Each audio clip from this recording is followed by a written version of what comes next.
जीतती है। लेकिन ये लोग सत्ता के लालच में इतने पागल हो गए हैं कि इन्होंने देश के नाम को ही गाली देनी शुरू कर दी। देश के नाम पर ही इन्होंने डिवाइड एंड रूल खेलना शुरू कर दिया कि लोगों को अभी तक तो बस हिंदू मुस्लिम में बांटते थे, अब लोगों को इंडिया और भारत के नाम पर भी बांटने लग जाओ, इसी चीज पर लोगों को लड़वाने लग जाओ। मैं बीजेपी वाले लोगों से सीधा कहना चाहूंगा कि थोड़ी सी भी शर्म आती है तुम लोगों को। तुम्हारा आईटी सेल मुझे बहुत बदनाम करने की कोशिश करता है इंटरनेट पर, एंड करी थी, लेकिन अगर ऐसी हरकतें रहेंगी तुम्हारी, देश के नाम को गाली कहोगे, देश के नाम को बदनाम करने के लिए फर्जी खबरें फैलाओगे, तो मैं खुलकर तुम्हारा सिर्फ और सिर्फ ऑपोजिशन ही करूंगा। कोई भी बीजेपी सपोर्टर यहां पर अगर अपने मन में बहाना बनाए बैठे हैं कि नहीं यार भारत नाम तो इसके पीछे कई और कारण है, कुछ और रीजन है ये भारत नाम को प्रमोट करने के लिए, बेवकूफ मत बनाओ अपने आप को। आज अगर ऑपोजिशन अलायंस का नाम भारत होता तो ये भारत नाम को भी गाली देना शुरू कर देते, बिल्कुल इसी तरीके से। इन झूठों पर अब एक नजर डालते हैं जो झूठ ये फैला रहे हैं सोशल मीडिया में इंडिया नाम को बदनाम करने के लिए। फॉर्मर इंडियन क्रिकेटर और कमला पसंद के brand ambassador Virender Sehwag tweet करते हैं, it has been long overdue to get our original name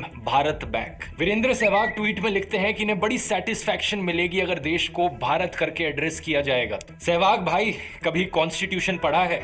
देश का नाम ऑलरेडी भारत है। इंडिया और भारत दोनों नाम को अडॉप्ट किया गया है। आप कहते हो कि इंडिया नाम ब्रिटिश की देन है, यही होता है जब व्हाट्सएप यूनिवर्सिटी के द्वारा अपनी खबरें पढ़ते हो तो। किताबें पढ़ा करो, व्हाट्सएप यूनिवर्सिटी का प्रोपेगेंडा नहीं, क्योंकि सच ये है दोस्तों, भारत की तरह इंडिया नाम भी हजारों साल पुराना है। ऋग्वेद मंडल 1 सूक्त 35 श्लोक 8 में सप्त सिंधु का जिक्र देखने को मिलता है। इसका मतलब है 7 रिवर्स या 7 ट्रिब्यूटरीज सिंधु नदी की।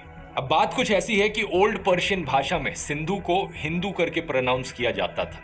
ज़ोरास्ट्रियन लोग, जिन्हें हम इंडिया में पारसी करके बुलाते हैं, वो पर्शिया से आए थे, यानी आज के दिन के ईरान से, और वो अपनी होली किताब में सप्त सिंधु को हप्त हिंदू करके मेंशन करते हैं। यहाँ पर ये नदी को रेफर नहीं कर रहे थे, बल्कि इस पूरे ज्योग्राफिक एरिया को रेफर कर रहे थे जो सिंधु नदी का बेसिन था। और ये बात आज से 3000 साल से भी ज्यादा पुरानी है, 1200 बीसी की है। साल 516 बीसी में पर्शियन आक्यामेनिड्स डारियस वन के अंदर सिंधु वैली को कॉन्कर कर लेते हैं। आक्यामेनिड उस एम्पायर का नाम था जो पर्शिया में उन जमानों में हुआ करता था, और डारियस वन इनके एक राजा थे। जो ग्रीक लोग हैं उन्हें हिंद की नॉलेज मिलती है इन्हीं आक्यामेनिड से, और इनके डायलेक्ट में जो एच की साउंड है वो प्रोनाउंस नहीं करी जाती, तो एच नीचे गिर जाता है और सिंधु बन जाता है इंडस।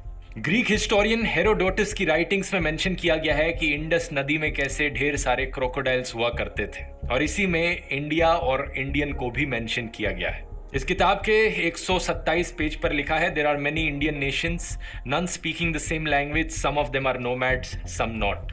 जब तक 3rd सेंचुरी बीसी में मैसेडोनियन राजा अलेक्जेंडर इंडिया को इन्वेड करते हैं, तब तक इंडिया शब्द का ऑलरेडी प्रयोग किया जाने लग रहा था। इंडिया शब्द का उस रीजन को डिस्क्राइब करने के लिए इस्तेमाल किया जाता था जो ज्योग्राफिक एरिया इंडस नदी के पार था। मेगास्थीनियस और लूसियन की राइटिंग्स में भी इसका मेंशन देखने को मिलता है। 1st सेंचुरी एडी के अराउंड मिडिल पर्शियन में जो स्थान का सफिक्स है उसे ऐड कर दिया जाता है। स्थान का मतलब बेसिकली एक रीजन या कंट्री हो गया, और यहां से शब्द बनता है हिंदुस्तान। साल 262 एडी में नक्शे रुस्तम की इंस्क्रिप्शन में दोनों का मेंशन किया गया है, हिंदुस्तान और इंडस लैंड। दूसरी तरफ भारत या भारतवर्ष शब्द का जो ओरिजिन है ये हमें देखने को मिलता है पुराणिक लिटरेचर और महाभारत की एपिक में। तो यहां ये कहा जा सकता है कि इंडिया, भारत, हिंद, हिंदू, हिंदुस्तान, ये सारे शब्द हजारों साल से भी ज्यादा पुराने हैं। वैसे अगर आप भारत के इतिहास के बारे में और जानना चाहते हैं तो मैं आपको